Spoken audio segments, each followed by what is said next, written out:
آج ہم پڑھتے ہیں آیات نمبر 7، 8، 9، ان پر اعتراضات اور اس کے جوابات۔ پہلا اعتراض جناب اس آیات سے معلوم ہوا کہ ان کافروں کے لیے ایمان کے سارے راستے بند ہو چکے ہیں۔ وہ جو آیات مبارکہ ہے نا، ختم اللہ علی قلوبہم وعلی سمعہم وعلی ابصارہم غشاوۃ ولہم عذاب عظیم، ان کے لیے سارے راستے بند ہو چکے ہیں، لہٰذا یہ لوگ کافر رہنے میں بے قصور ہیں کہ ہر طرح سے ان کے راستے جو بند ہیں، اور بے قصور کو سزا کیسی؟ ستیارت اور کاش، یہ ان کا اعتراض ہے۔ جواب، یہ لوگ اس لیے مجرم ہیں کہ انہوں نے اپنے ایمان کے راستے خود بند کرائے ہیں۔ آج کل جس طرح کرفیو لگا ہوا ہے، جو بندہ گھر بیٹھا ہے وہ تو ایک قسم کی ان کی پالیسی کے تحت کامیاب بیٹھا ہے۔ اگر کوئی باہر جا کر جس کو مرغا بنا دیا جائے، جس طرح کی ویڈیو آپ دیکھ رہے ہیں، ان کو مرغا بنا کر سزا دی جا رہی ہے، جو ان کو ڈنڈے لگائے جا رہے ہیں، تو اس کا مطلب ہے انہوں نے یہ سزا خود لی ہے، نہ ہی وہ باہر جاتے تو نہ ہی ان کو مرغا بننا پڑتا، کیونکہ اس کے اسباب انہوں نے جمع کیے اور حق تعالیٰ نے راستے بند کر دیے۔ جیسا کہ کوئی شخص کسی کو ظلماً قتل کر دے تو اگرچہ مقتول کی جان حق تعالیٰ نے ہی نکالی ہے، لیکن جان نکلنے کے سارے اسباب یعنی قتل وغیرہ اس نے جمع کیے، لہذا قاتل یقیناً مجرم ہے۔ دوسری آیات کا اعتراض، وَمِنَ النَّاسِ مَن يَقُولُ، یعنی آیات نمبر 8۔ اس کا پہلا اعتراض ہے جناب، منافقین اللہ تعالیٰ اس قیامت کو دل سے مانتے تھے، پھر قرآن کریم نے ان کے اس ماننے کو کیوں انکار کیا؟ جواب، اس لیے کہ وہ غلط طریقے سے مانتے تو تھے، غلط طریقے سے مانتے تھے۔ خدا تعالیٰ کو اولاد والا قیامت کے دن کو اپنی نجات کا دن مانتے تھے، اس طریقے سے معاذ اللہ خدا تعالیٰ کی ذات اولاد سے تو پاک ہے نا، اور یہ دونوں باتیں غلط ہیں۔ نیز نبی پاک صلی اللہ علیہ وسلم کو بغیر مانے ہوئے کسی چیز کا ماننا معتبر نہیں ہے۔ سب سے بڑی بات یہ ہے کہ وہ لوگ نبی پاک صلی اللہ علیہ وسلم کی ذات پاک کو نہیں مانتے۔ وہی توحید اللہ تعالیٰ کے نزدیک معتبر ہے جو نبی پاک صلی اللہ علیہ وسلم کے اقرار کے ساتھ ہو، کیونکہ وہ حضور علیہ الصلوۃ کا انکار کرتے ہوئے رب تعالیٰ کا اقرار کرتے تھے، اس لیے فرمایا گیا کہ وہ رب کو بھی نہیں مانتے۔ رب کو وہ مانتا ہے جو اس کے نبی پاک صلی اللہ علیہ وسلم کو مانتا ہے۔ دوسرا اعتراض، قیامت کو یوم یعنی دن کیوں کہتے ہیں؟ دن تو سورج سے بنتا ہے، اور اس دن تو سورج ہی فنا ہو چکا ہوگا، تو پھر اس کے دن کہنے کا کیا مطلب؟ جواب، عربی میں وقت کو بھی یوم کہتے ہیں، یہاں یہی معنی مراد ہے۔ جس طرح کہ آپ نے کل پرسوں سنا ہوگا انفسا کا معنی ذات بھی ہے، نفس بھی ہے، روح بھی ہے وغیرہ، اس طرح جو لفظ یوم ہے نا، یہ دن کو بھی بولتے ہیں اور وقت کو بھی بولتے ہیں، خواہ وہ تھوڑا وقت ہو یا زیادہ وقت ہو۔ اگر وہ دن نہیں ہوگا وقت تو ہوگا نا، اس لیے۔ اچھا، تیسرا اعتراض، قیامت کو یوم آخر کیوں کہتے ہیں اور اس کی حد کیا ہے؟ جواب، قیامت سے پہلے محدود دن تھے اور وہ قیامت کے آنے سے ختم ہو گئے، اب غیر محدود وقت ہے، اس لیے اس کو یوم آخر کہتے ہیں۔ یعنی مطلب یوں آسانی سے سمجھیں، اب سورج طلوع ہوگا نا، شام ہو جائے گی نا، مطلب کیا اس دن کا اینڈ ہو گیا، گو کہ سویرے دوسرا نکلے گا، آج والے دن کا تو اینڈ ہوا نا۔ وہ ایسا دن ہے کہ جس کا کوئی اینڈ ہونا ہی نہیں ہے، اس لیے اس کو آخر۔ قیامت کی حد کے متعلق دو قول ہیں، بعض علماء کرام فرماتے ہیں کہ وہ مردوں سے اٹھنے سے شروع ہو کر فیصلے الہی پر ختم ہوگا، یعنی اس دن کی ابتدا کہاں سے ہوگی؟ جس دن قبروں سے اٹھائے جائیں گے، اس اٹھنے سے لے کر فیصلے الہی تک، یعنی جب جنتی جنت میں اور جہنمی جہنم میں۔ ایک تو یہ ہے، اس کو آخر کہتے ہیں، اس کو قیامت کہتے ہیں،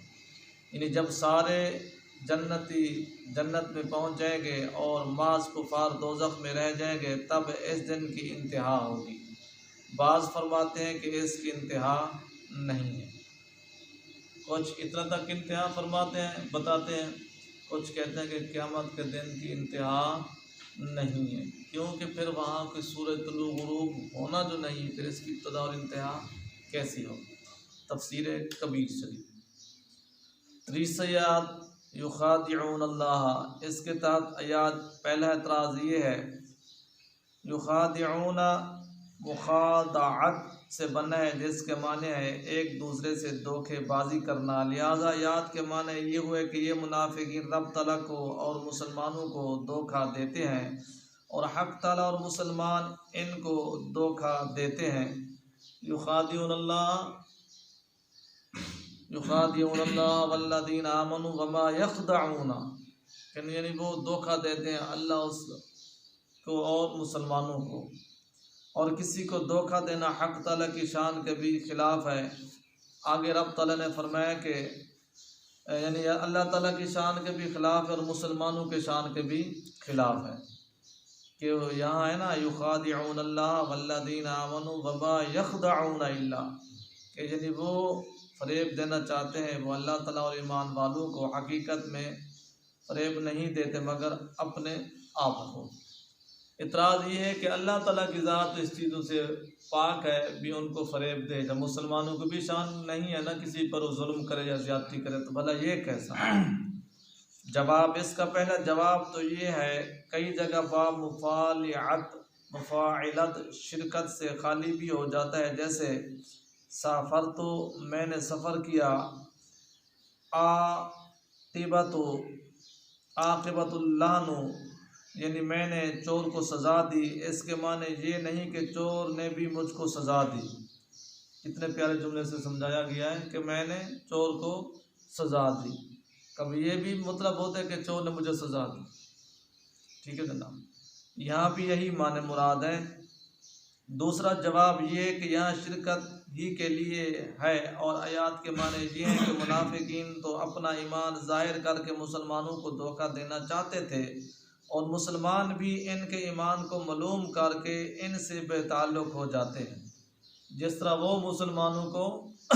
یعنی اپنی ایک سازش کے تحت اپنے آپ کو یعنی وہ ایماندار سمجھ کر نہ لوگوں کو دھوکہ دیتے تھے، تو مسلمان بھی ان کو منافق جان کر ان سے بچتے تھے کہ نہ ان سے جہاد کرتے ہیں اور نہ ان پر جزیہ لگاتے ہیں، جس سے کہ وہ سمجھتے ہیں کہ ہمارا دور چل گیا، کہ ہم یعنی اپنے مقصد میں کامیاب ہو گئے، لیکن مرنے کے بعد پتہ چلے گا کہ ہم تو بڑے دھوکے میں رہے، مسلمان تو کامیاب رہے۔ نیز تفسیر رول بیان شریف میں اسی جگہ فرمایا گیا ہے کہ جب منافقین جہنم میں ایک زمانے تک رہ لیں گے تو اچانک جہنم کے دروازے کھل جائیں گے، جس سے وہ یہ سمجھیں گے کہ گناہ گار مسلمانوں کی طرح ہمارے بھی نکلنے کی باری آ گئی ہے، اور دروازے کی طرف بھاگیں گے، لیکن جب وہاں پہنچیں گے تو دروازے بند کر دیے جائیں گے اور انہیں دھکیل کر ان کی جگہ پہنچا دیا جائے گا، جس کے متعلق قرآن پاک فرماتا ہے یخادعون اللہ وهو خادعهم، یہ ان کے فریب کی سزا ہوگی اور جرم کی سزا دینا عیب نہیں ہے۔ پیچھے اعتراض تھا بھی اللہ تعالیٰ پھر ان کو کیوں مطلب ہے سزا دیتا ہے جن پر، تو دوست بات یہ ہے کہ صرف ان کے اپنے کرتوتوں کی وجہ سے ان کو سزا مل رہی ہے۔ اس آیات مبارکہ کا دوسرا اعتراض اس جگہ فرمایا گیا کہ منافقین جانتے نہیں، دوسری جگہ ارشاد ہوا تکتمون الحق وانتم تعلمون، سورہ آل عمران شریف میں، یعنی تم جان بوجھ کر حق چھپاتے ہو، جس سے معلوم ہوا کہ یہ سب کچھ جانتے ہیں، یعنی ایک جگہ فرمایا گیا کہ یہ منافق جانتے ہی نہیں ہیں، دوسری جگہ قرآن پاک کہہ رہا ہے کہ یہ جانتے ہیں۔ اور اب ان دونوں آیاتوں میں مطابقت کس طرح کی جائے گی، اس کو کہتے ہیں قرآن پاک اور حدیث پاک کو سمجھنا۔ دیکھیں دونوں آیاتیں ایک قسم کی ایک دوسرے سے کیا کر رہی ہیں، ٹکرا رہی ہیں، انہی طرح کے رازوں کو سمجھنا، اس کو محقق اور مدقق اور مفسری جانتے ہیں۔ جواب سنیں، منافقین سب کچھ جانتے تو تھے لیکن اس پر عمل نہ کرتے تھے، ان کو پتہ نہیں تھا کہ یہ نبی خیر الزمان ہے، برحق نبی پاک کی ذات ہے، اس لحاظ سے گویا جاہل تھے، ان کے عمل نہ کرنے کی وجہ سے انہیں یہاں جاہل کہا گیا۔ اس لیے جس طرح کہ ہم لوگ پڑھے لکھے کو عمل کرنے نہ کرے تو ہم کہتے ہیں یار یہ پڑھ لکھا جاہل ہے، یعنی اس کو پتہ ہے کہ نماز سرنگے مکروہ ہے، ٹھیک ہے نا جناب، اور اس طرح یعنی کافی چیزیں ہیں، تو ہم کیا کہیں گے یار اس کو پتہ ہے، یہ پتہ ہونے کے باوجود اس طرح کر رہا ہے، یہ پڑھ لکھا جاہل ہے۔ وہ بھی ایسے ہی تھے، جانتے تھے، جیسے کہ کفار کو اندھا بہرا گونگا کہا گیا ہے، بے عمل عالم مثال جاہل کے ہے، اور کنجوس مالدار مثل فقیر کے ہیں۔ جس طرح کہ فقیر کے پلے کچھ نہیں ہوتا، وہ ایسے ہی ہوتا ہے، نہ وہ اپنی کوئی خواہش پوری کر سکتا ہے تو نہ ہی اپنی من مرضی کے تحت وہ خرچ کر سکتا ہے، کیونکہ اس کے پلے کچھ نہیں ہے۔ اس طرح مالدار بھی جو کنجوس ہے، بینک بیلنس اس کا کروڑوں کا ہے، لیکن ہے وہ فقیر کی طرح، نہ اس کے کپڑے اچھے ہوتے ہیں، نہ ان کے گھر میں کوئی عیش و عشرت کے کھانے کے سامان ہوتا ہے، تو نہ ہی وہ اس طرح کے کوئی لذت اٹھا سکتا ہے۔ لہٰذا انہیں جاہل کہنا عمل کے لحاظ سے ہے، اور انہیں عالم کہنا حقیقت علم کے لحاظ سے ہے، یعنی وہ جاننا، یعنی عالم کہتے ہیں وہ جانتے تھے کہ نبی پاک صلی اللہ علیہ وسلم کی ذات پاک برحق ہے، لیکن عمل نہیں کرتے تھے، جس کی وجہ سے پھر انہیں جاہل کہا۔ اللہ تعالیٰ ہم سب کو عمل کی توفیق عطا فرمائے۔ بسم اللہ الرحمن الرحیم، والصلاۃ والسلام علیک یا سیدی یا رسول اللہ۔